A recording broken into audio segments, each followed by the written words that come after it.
हाँ तो इस पावन धरती पर एक से बढ़कर एक शेर आए। उन्हीं में से एक जो शिवजी के महान भक्त थे, शिकारी थे, बलशाली थे, वो कनप्पा थे। जी हाँ, इनके ऊपर एक south Indian pan India movie आने वाली है, कनप्पा। हाँ तो समझ लेते हैं इनकी गाथा को। एक ऐसा बालक जो शिकारी परिवार में पैदा हुआ, जिनका जन्म प्रेजेंट में आंध्र प्रदेश की चेंचू में आता है। बोया जनजाति का ये बालक अपने परिवार के गुण को खुद में समर्पित करते हुए शिकारी बन गया। अब शिकार करना उसके लिए परिवार की जिम्मेदारी के समान हो गया। कहने का मतलब शिकार करना यानी एक प्रकार की रोजी रोटी ही समझ लो। तो इस प्रकार का इनका सामान्य जीवन चल रहा था। लेकिन किसी बड़े आदमी ने कहा है कि हर किसी के लाइफ में कुछ ना कुछ इम्पोर्टेंट चीज छुपी रहती है। तो यहाँ भी कनप्पा जी के लाइफ में एक इम्पोर्टेंट इंसिडेंट हुआ था। जी हाँ, एक बार ऐसे ही वो घने जंगल में शिकार करते करते बहुत दूर चले गए थे। उनकी नजर एक मंदिर पे पड़ी। इन्होंने मंदिर के अंदर प्रवेश किया तो वहाँ उन्हें एक शिवलिंग दिखा। अब यहाँ से एक अपार भक्ति की गाथा शुरू होती है दोस्तों। शिवलिंग को देख के ये शिकारी बहुत प्रसन्न हुआ, क्योंकि देवों के देव महादेव की वो शिवलिंग थी। मन में ख्याल आया, पूजा अर्चना की इच्छा बढ़ी, और एक शिकारी होने के नाते सिर्फ मांस मटन के अलावा उसके पास कुछ भी नहीं था। तो उन्होंने सोचा क्यों ना इसे ही चढ़ा दिया जाए। तो उन्होंने इस मांस को चढ़ाया, लेकिन मांस नीचे गिरा। फिर से कोशिश की, फिर से नीचे गिरा। तभी वे बोले, हे प्रभु, मुझसे क्या गलती हुई, आप मेरा चढ़ावा स्वीकार क्यों नहीं कर रहे हो। अब इन्होंने शिवलिंग को जरा गौर से देखा। तब उनकी नजर इस शिवलिंग की दाहिनी आंख की ओर गई। उस आंख से भीषण रक्त निकल रहा था। इस समस्या का समाधान निकालने के लिए वह जंगल में दौड़ते दौड़ते गया और कुछ गिनी चुनी जड़ी बूटियां लाई। उनकी औषधि बना के उस रक्त से भरे आंख पे लगाई, लेकिन जड़ी बूटी का असर कुछ भी नहीं हुआ। उल्टा आंखों से रक्त और बढ़ने लगा। ये सब देख के मन में विपदा के बादल छाए। कुछ समझ नहीं आ रहा था, बस सुलझाना था तो इस समस्या का हल। तो इस शिकारी ने एक ऐसा काम किया जिसे यकीन करना तो दूर, आप सोचने पर भी मजबूर हो जाओगे। इस शिकारी ने नुकीले चाकू से अपनी आंखें निकाली और शिवलिंग पे लगा दी, और उस आंख से रक्त निकलना बंद हुआ। लेकिन विपदा और बढ़ी। अब दूसरी आंख से रक्त निकलना चालू। अब इस शिकारी ने सोचा,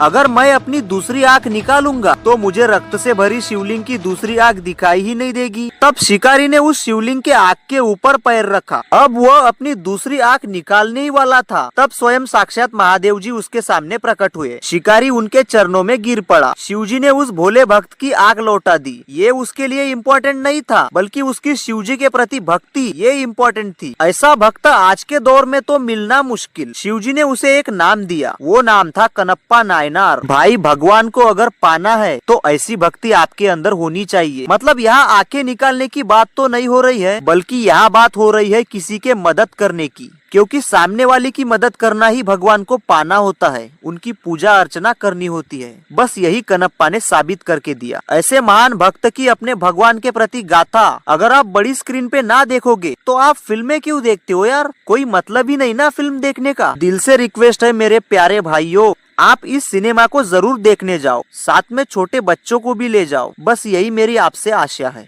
बाकी कमेंट बॉक्स में हर हर महादेव लिख दीजिए यार, बहुत सुकून मिलता है। मिलते हैं नेक्स्ट वीडियो में, बाय।